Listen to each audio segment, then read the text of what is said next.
How does the May side quest work? Hello everybody. It's been a crazy 48 hours if you consider all the Heart of Fire based stuff. So we are seeing into the weekend, covering some of those things here on the channel, and hopefully doing some guides on some of these quests and things. Paragon difficulty I want to do at the weekend, top 5 tips of the month, Valiant event quest as well.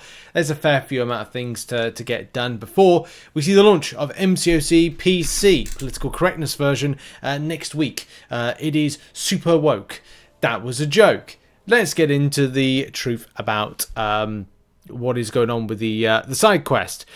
Side quest comes on a weekly basis, and there is an opportunity to do all the difficulties, which you can see right there. This is kind of like a mini tip. There is a reason that this is 85%. I will talk about that in a minute. I've purposefully set this up. I haven't done this deliberately. No, I haven't done this like, oh my god, I can't believe I've missed that 100%ing. No, it's done for a reason, to point out something as it's pointless. Yeah, it's pointless. Anyway, you can do lower difficulties, and the lower difficulties might not seem that they're as interesting to do. There is the need to do. I have to go back and do it in any case because I have to highlight the Saga champion being defeated in the toughest threat to get the volume of the Mysterium. Right, so that's the objective. That's another objective. I would kind of like hold like that is an important thing to do for your chosen threat. I don't know if it'll be threat level 4 for lower progression players. I don't know if it's threat level 3 for other progression players. Anyway, okay. If you go into all of the quests, first and foremost, at threat level 1, you'll be able to do all of the difficulty, all of the difficulties, and get more rewards. Do you want to do that? Probably not.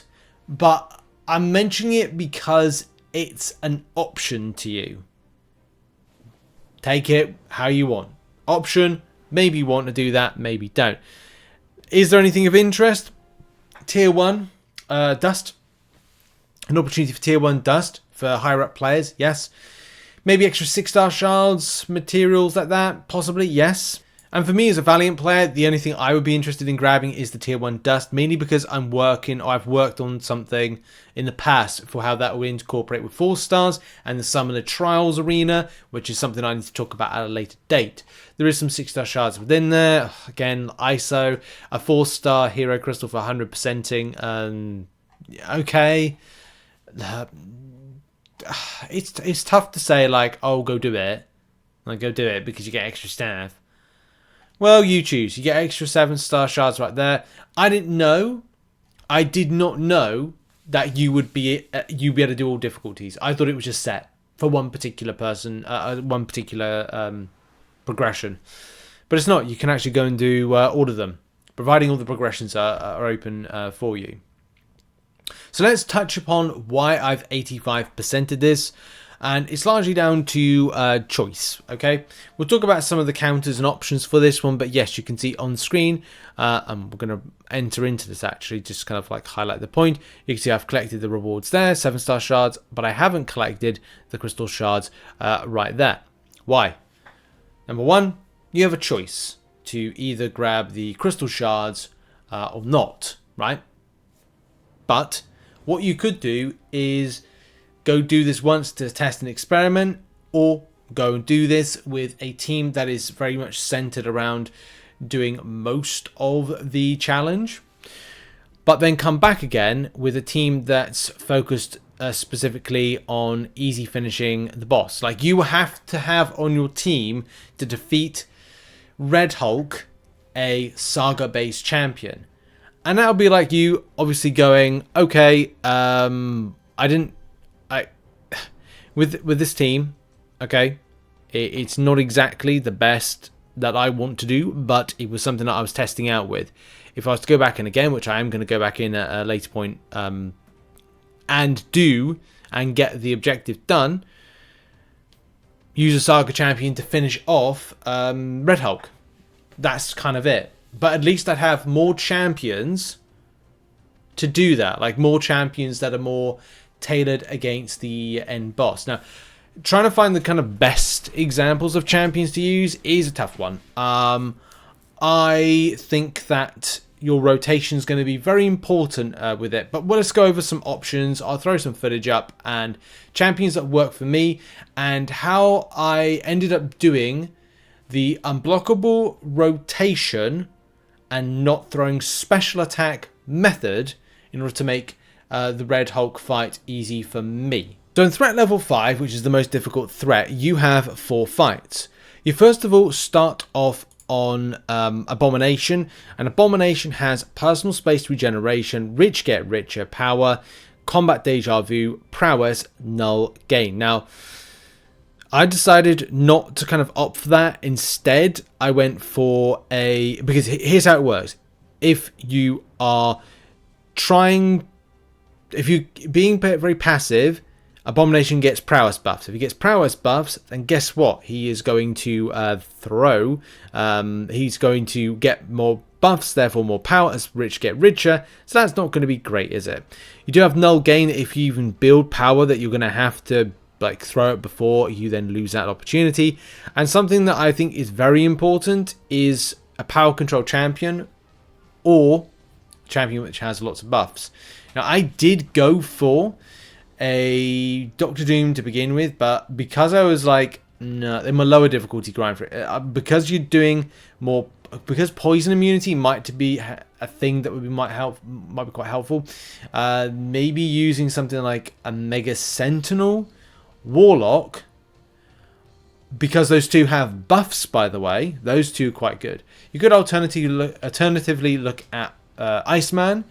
You could also look at Vision, because he power controls and is poison immune and has heal block, depending if you can get your rotation locked down. Lady Deathstrike could work here as well, but anything that's got a poison immunity, number 1.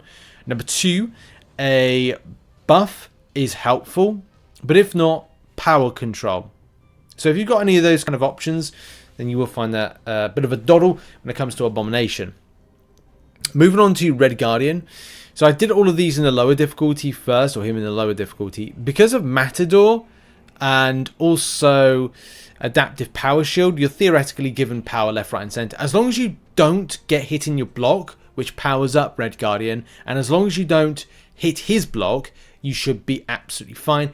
Any champion works. So you could like just put on your team anybody that's just going to be just not worry, okay? Just not worry. As long as you've avoided those particular scenarios and things that I've mentioned. Then, I'm keeping to an SP1 because it's a little bit more easier to get. Well, SP2, actually both special attacks are fine. And then we're on to Rhino. Rhino has Encroaching Root and Assault Battery. And also unblockable specials, but I don't think that's too much of an issue personally, because you can time if you are rooted to kind of evade away. So when it came to Encroaching Root, I saved back my special attack to be thrown very closely to the actual root coming on. So what I did was, it was like, okay, it's coming close, boom, throw a special attack. And that allowed me to kind of just go blast through, and also just like build up my combos, therefore building up my battery, and then I was able to throw a special attack and get a load of damage as a result. As long as you're not knocked down, you're fine. But as soon as you knock down Rhino, as soon as you knock down Rhino, you get a burst of damage on him. Which is great. You know, that's fun to do that. You know, battery build up that way. You've just got to watch out for that Encroaching Root. As soon as it comes around, boom, throw a special attack. Make sure you're not rooted. And one thing I do stress a lot to people is to watch out for the way that Rhino can proc that unblockable when he's dashing at you. And the same thing with Unstoppable. It's not always consistent. And, well, it is consistent actually. I'm finding it unblockable and blockable being thrown quite a bit. So I tried to push the champion to like an SP1, so like an SP1 rotations all the time, so at least like there's a chance I can just build up 5-hit combo, they throw a special attack, and then I can go back in again and kind of punish on that special to kind of keep them kind of on that kind of rotation methodology with them. So we then end the quest on Red Hulk. Now there are new weeks, new champions to face off against. This champion has Arc Overload. He's going to get regen. He's going to get armor up. Armor up plays into Quick Spark. And then you're also getting Energize, Electric Defense as well. Every time he gets Arc Overload, he's going to get Electric Defense, which is the... you're going to get the Electric Defense. punishment by having an art. He has armor up buff. He's going to power burn you. Pick me up means that you're going to be getting just energy left, right, and center. You could approach this in different ways. Okay, I approached this from there's also riot buff, which is you have to, as soon as you do a heavy attack, no, as soon as you do a special attack, he becomes unblockable. He becomes unstoppable. When you knock him down, he becomes unblockable, and he kind of switches between those two things there. I just decided not to throw a special attack and keep him unblockable, and then do loads of intercepts, build him to an SP1, evade the SP1, build him back up again, so then he throws another SP1, and we go build back in again. And we do that rotation there in order to kind of keep him subdued. I also use at the same time a power burn immune champion. There are a few power burn immune champions like Gallon, Hulkling, King Groot, Nihilus. Yeah, those. If you've got those champions, those could be a good methodology with that. There is an alternative that you could use champion that's buff immune, and that would be helpful against the pick me up. So therefore you're not gaining power, therefore you don't need to worry too much about being power burned because you're not building up power, but you would have to throw SP1s quite consistently and repetitively. So I think power burn immunity might be an option, but again, it's just up to you, like what you've got and what you feel could be kind of like good against this. I just found that doing the rotation, unless you've got a champion that's got a slow block, but you've got to be careful about the other elements of this. Slow debuff against the enemy takes care of unstoppable, right? Great. But for me personally, I didn't find it that easy. I found it easier to focus on having not an incinerate immune, but having a power burn immunity champion. But you could go with an incinerate immune champion and then focus on some of the other elements, like a champion that's incinerate immune, but also could have a slow debuff or deal with certain types of effects, but kind of like suppress buffs or something like that. But I don't know. It's what I found easiest to utilize. You could reflect damage with something like Namor. You could quick ramp with Bishop, maybe. You could, again, could ramp up with Hulk and kind of do something. But you got to focus on things that are going to take away your health, like Power Burn and Incinerate's debuffs. This is why I opted more for those 4 champions mentioned: Hulkling, Gallon, King Groot, and Nihilus. Mainly because on the rotation. Now, Gallon's a bit of a difficult one to ramp up. Hulkling might be a little bit easier on that one because of just who he is. And I think if I go back in again, I might use Hulkling. But we'll have to see. Anyway, that's going to be it for the video. Who to use that worked effectively. Quick write-ups in the description. I'll see you all in the next video. Have a lovely day and goodbye.